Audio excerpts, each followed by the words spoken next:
Daily update news. यवतमाळमध्ये वेतनवाढीसाठी कामगारांचा लढा, भविष्याच्या चिंतेनं मुलीला फुटला पान्हा।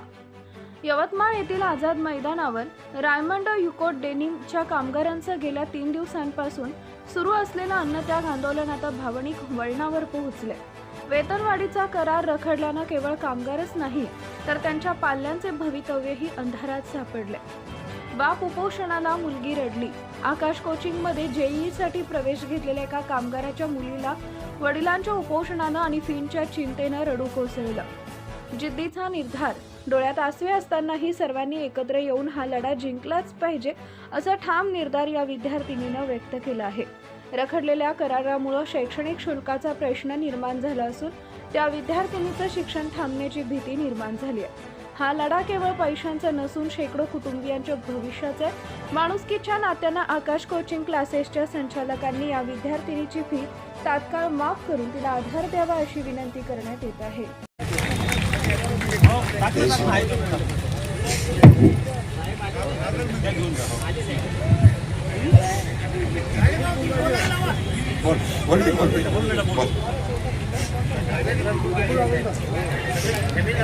मध्ये शिकते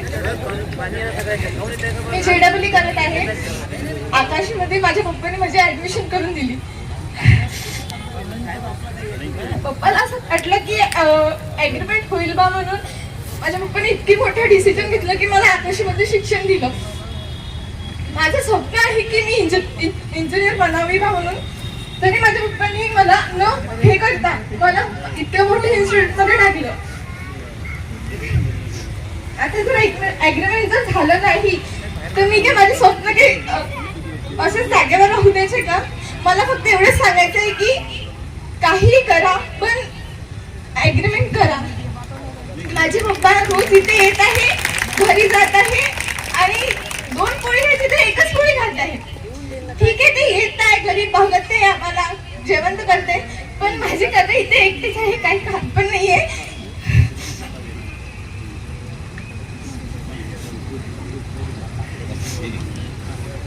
एवढंच सांगते की खरंच यांना खरंच प्रोत्साहन करा आणि शेवटपर्यंत प्रोत्साहन करा। आताच नाही तर शेवटपर्यंत प्रोत्साहन करा, असंच करत राहा। कामगार एकता, कामगार एकता। Raymond UCO denim private limited Yavatmal येथील आम्ही सर्व कर्मचारी आहोत आणि 1 एप्रिल 2024 पासून आमचा जो करारनामा आहे वेतनवाढीचा तो प्रलंबित आहे आणि आमच्या मागण्यांसाठी आम्ही मागे जुलैमध्ये 11 दिवसाचा संप केला होता। 11 दिवसाचा संप केला होता, पण त्या संपामध्ये पण आम्हाला न्याय नाही मिळाला आणि आम्हाला फक्त खोटी आश्वासने व्यवस्थापनाकडून आणि आमची जी मान्यताप्राप्त संघटना आहे त्यांच्याकडनं आम्हाला देण्यात आलेली होती। आजपर्यंत आमचे जे मागणी आहे ते पूर्ण नाही झाले। त्याच्यामुळे दिनांक 18 फेब्रुवारीपासून आमचे 9 कामगार जे आहे ते आमरण उपोषणाला इथं बसलेले आहेत आझाद मैदान यवतमाळ येथे आणि त्यांच्यासोबत पूर्ण 1800 कामगार आणि त्यांचे फॅमिलीज म्हणजे आमचे बायका, आमचे लेकरं सोबत आम्ही इथं आमरण उपोषण करत आहे आणि जोपर्यंत आमच्या मागण्या पूर्ण होत नाही तोपर्यंत हे आमचं उपोषण असं चालू राहणार आहे।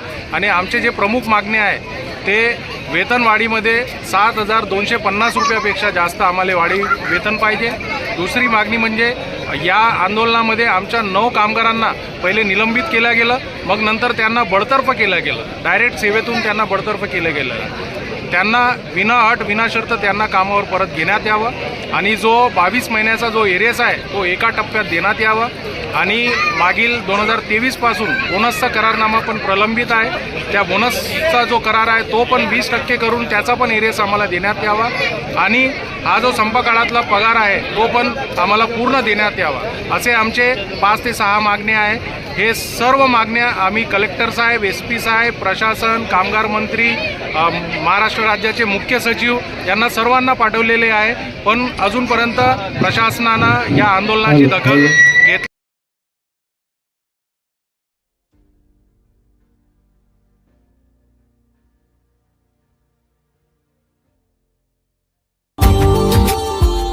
Subscribe now and press the bell icon.